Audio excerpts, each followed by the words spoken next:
Why it's taking so long to develop a vaccine for the new coronavirus. Here is answer. The World Health Organization said this week it may be 18 months before a vaccine against the coronavirus is publicly available. Let's explore why, even with global efforts, it might take this long. China shared publicly the full RNA sequence of the virus, now known as SARS-CoV-2 rather than COVID-19, which refers to the disease itself, in the first half of January. This kickstarted efforts to develop vaccines around the world, including at the University of Queensland and institutions in the US and Europe. By late January, the virus was successfully grown outside China for the first time, by Melbourne's Doherty Institute, a critically important step. For the first time, researchers in other countries had access to a live sample of the virus. Using this sample, researchers at CSIRO's High Containment Facility, the Australian Animal Health Laboratory, in Geelong, could begin to understand the characteristics of the virus, another crucial step in the global effort towards developing a vaccine. Vaccines have historically taken 2 to 5 years to develop. But with a global effort, and learning from past efforts to develop coronavirus vaccines, researchers could potentially develop a vaccine in a much shorter time. Here's why we need to work together. No single institution has the capacity or facilities to develop a vaccine by itself. There are also more stages to the process than many people appreciate. First, we must understand the virus's characteristics and behavior in the host, humans. To do this, we must first develop an animal model.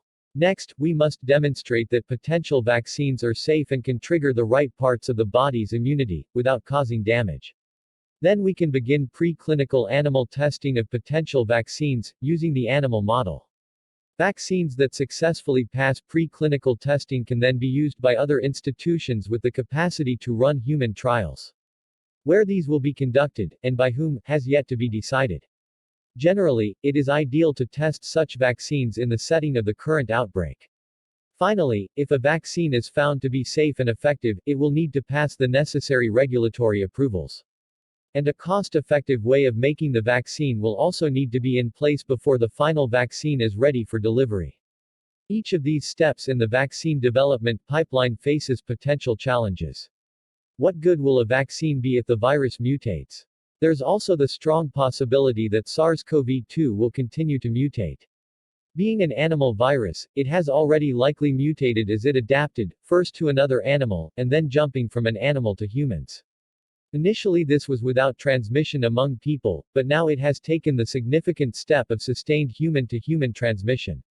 As the virus continues to infect people, it is going through something of a stabilization, which is part of the mutation process. This mutation process may even vary in different parts of the world, for various reasons. This includes population density, which influences the number of people infected and how many opportunities the virus has to mutate.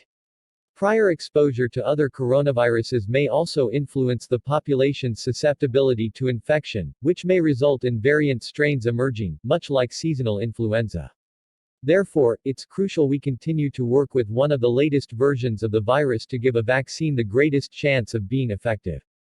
All this work needs to be done under stringent quality and safety conditions, to ensure it meets global legislative requirements, and to ensure staff and the wider community are safe. Other challenges ahead. Another challenge is manufacturing proteins from the virus needed to develop potential vaccines.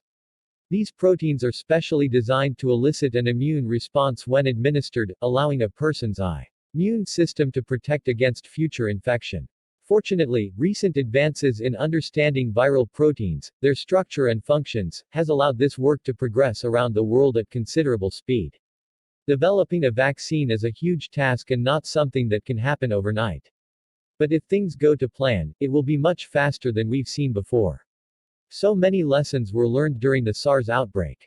And the knowledge the global scientific community gained from trying to develop a vaccine against SARS has given us a head start on developing one for this virus. I hope you like our videos. Please comments down below and don't forget to subscribe for more informative videos. Bye.